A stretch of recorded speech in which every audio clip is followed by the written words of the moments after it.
إلى رسول الله يزيده قوة ويزيده متابعة لطريق دعوته الذي أكرمه الله تعالى به. ولكن المشركون أيها الإخوة لم يكتفوا عند هذه الوسائل، وجدوا أن الإيذاء يزيد النبي صلى الله عليه وسلم قوة، فجاءوا بوسيلة جديدة وحيلة جديدة اعتقدوا أنها ستكون القاصمة لرسول الله صلى الله عليه وسلم.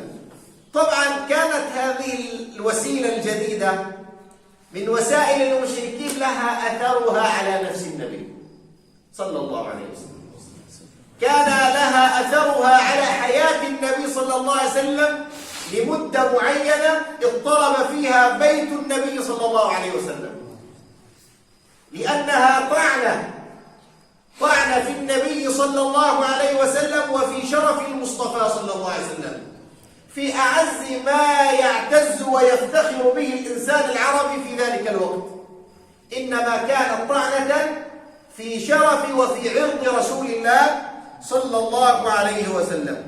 فلذلك كان النبي صلى الله عليه وسلم يتوقع من المشركين أي إيذاء، كل الإيذاءات كان يتوقعها، إلا أن يصل بهم الحال إلى أن يطعنوا في عرضه صلى الله عليه وسلم. هذا ما كان يتوقعه النبي صلى الله عليه وسلم من المشركين، ولكنهم وصلوا إلى ذلك. رأس الأمر وبداية الأمر أيها الإخوة كان ذلك في غزوة بني المصطلق، غزوة من غزوات النبي صلى الله عليه وسلم،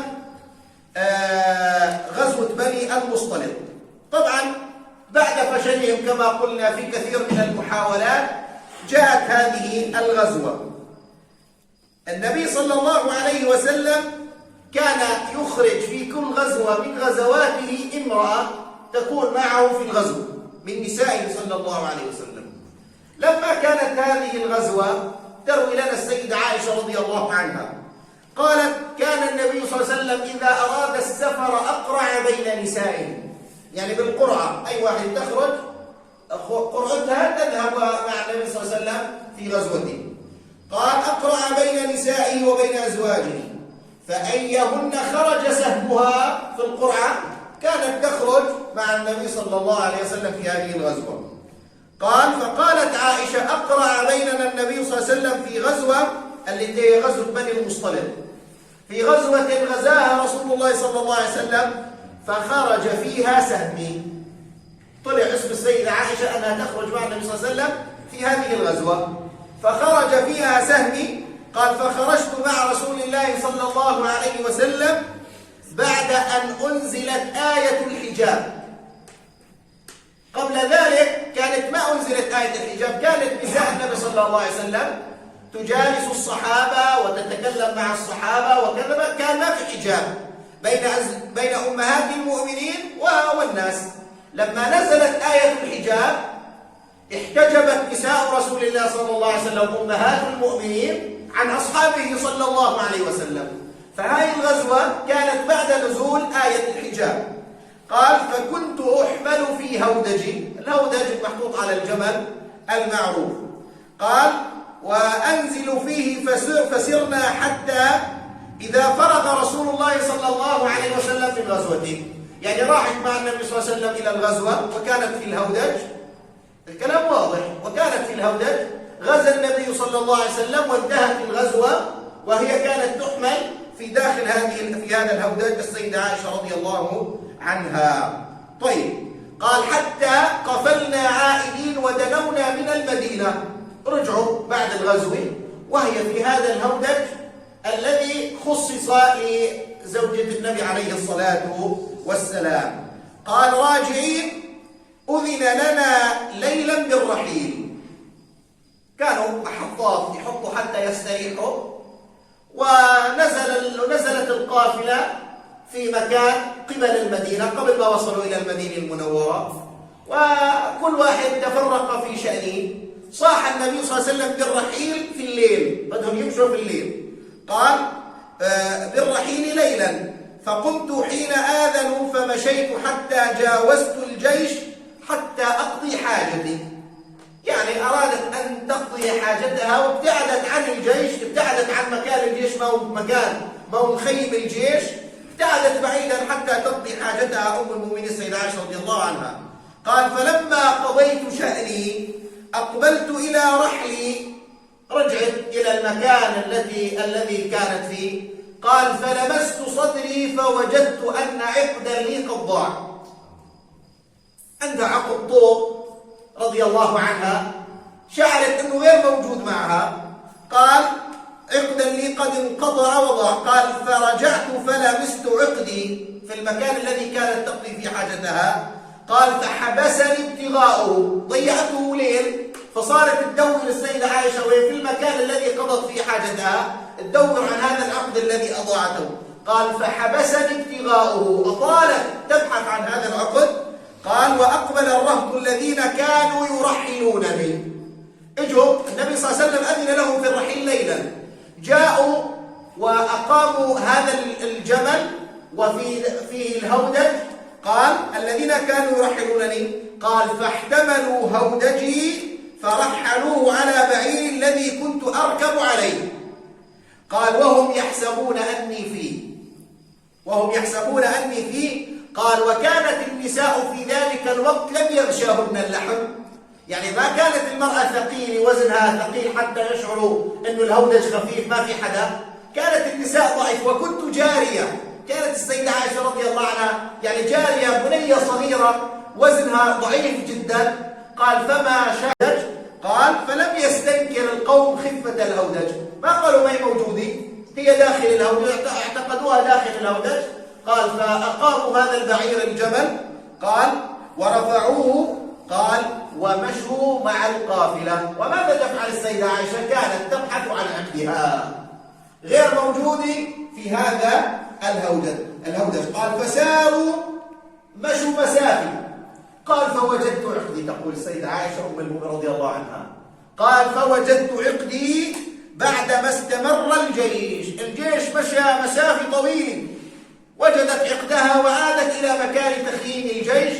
قال فلم تجد أحدا، لم تجد الناس ولم تجد القافلة ولم تجد الجيش. قال فجئت إلى منازلهم وليس فيها أحد، ليس فيها داع أو مجيب، ما في أحد نهائيا. قال فتيممت منزلي الذي كنت فيه، المكان الذي كانت فيه السيدة عائشة رضي الله عنها كان هودجها، ذهبت إلى نفس المكان. قال وجلست. قال وظننت أنهم سيفقدونني في الطريق، ربما يسألوا عنها، ربما النبي صلى الله عليه وسلم يسأل عنها، أو تصبح حادثة يفقدها السيدة عائشة رضي الله عنها. قال ويرجعون إليه، يقولوا ما هي موجودة، هي وين جلست؟ جلست في المكان الذي كان فيه هودجها. طيب، قال فيرجعون إليه. فبينما أنا على هذه الحالة في منزلي، قال غلبتني عيني فنمت. مكان لا يوجد فيه أحد، وليل، والقافلة مشت، وخافت السيدة عائشة رضي الله عنها من هذا الحادث ومن هذه الموقف. قال فغلبتها عينها فنامت. قال وكان صفوان بن المعطل صحابي من أصحاب رسول الله صلى الله عليه وسلم، والذكواني، اثنين ما كانت مهمة هؤلاء الرجلين. قال كانوا من وراء الجيش يتفقدوا إذا في راحلة ضائعة وراء الجيش، إذا في متاع وراء الجيش، يتفقدوا يعني إيش؟ مؤخرة الجيش. فكان هذول الرجلين من أصحاب رسول الله صلى الله عليه وسلم يتفقدون مكان الجيش، هذول مهمتهم ذلك، يفعلون ذلك بعد أن يمشي الجيش. قال فكانوا يتفقدون مكان الجيش. قال فأصبح عند منزل، يعني المكان الجيش مكان ما مخيم الجيش مكان كبير جدا، أن يفقدوا الأماكن حتى وصل إلى مكان ما كانت السيدة عائشة رضي الله عنها. قال فرأوا سواد إنسان وهم لا يعرفون السيدة عائشة رضي الله عنها، هي بس يالينا هون بهذا المكان.